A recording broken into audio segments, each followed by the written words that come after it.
to this video, which is going to show us how to initialize the remote, the DJI RC, for our DJI Mini 3. So let's get started. So the first thing is, obviously I've already charged the drone and it's just been put away in its bag. So I just pulled the drone out of the bag, and we need the controller, of course. Here's our controller.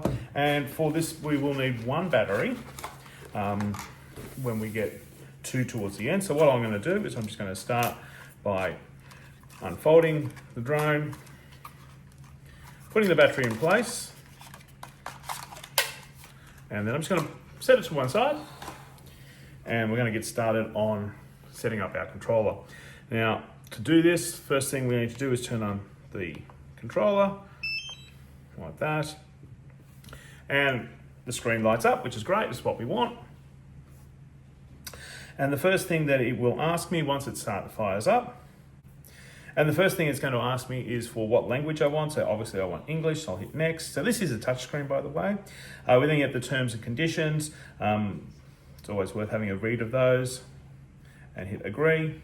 Then the country that we're in, so we're here in Australia, so I'll just type that in and click next.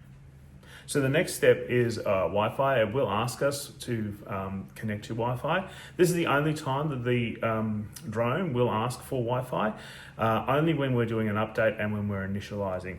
So in this case, I'm going to hit my Wi-Fi, my home Wi-Fi there, and it's going to want a password. And so I'm just going to add my password, so excuse me for a second. And so the password has now been entered, so I'll hit OK. We're just connecting to the local Wi-Fi, and we're connected, so we'll hit next. The next thing it wants to know where we are, so we're in Australia, obviously, so I'm going to find my nearest capital city, which is just there, and hit OK. And then next. It then asks me to confirm that the date and time is correct, and they are in fact correct, so I'm going to hit confirm. And then it's going to ask me to log into my DJI account. If you haven't created a DJI account, you obviously need to do this probably before you create the, you initialize the controller. So I'm just going to go ahead and do that now. And so now we'll hit login, and it will activate our account. So we now need to activate this drone. So we're going to hit activate. You can decide whether you're going to join the product improvement project. For speed of this video, I'm not. Now we're into the quick start guide. And so I'm just going to hit start. We'll quickly run through it. Obviously it's touchscreen, gives us the information about the controller. And then once we've done all that, get to the end, and we can go straight to DJI Fly. Now what I'm going to do while that's loading up, so I'm going to take the cover off the gimbal on our Mini 3, and I'm going to turn the Mini 3 on.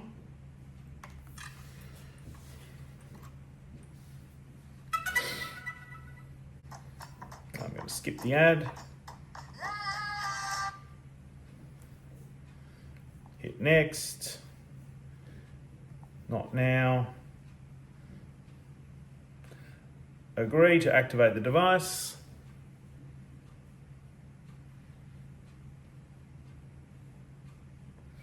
Activation is now complete, and now my controller and my drone are sunk and will be able to work together.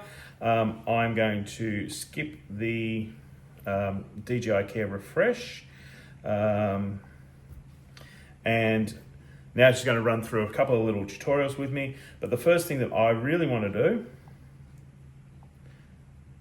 is I'm going to update my firmware. So up here in the top right hand corner it says to update, so I'm going to install and update the firmware, and now I'm connecting to my Wi-Fi again to download the firmware and update.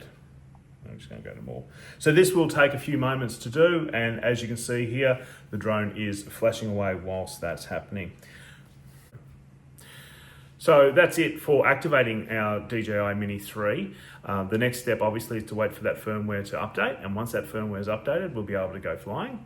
So enjoy. I hope it worked as smoothly for you as it has for me, and see you in the skies. Bye.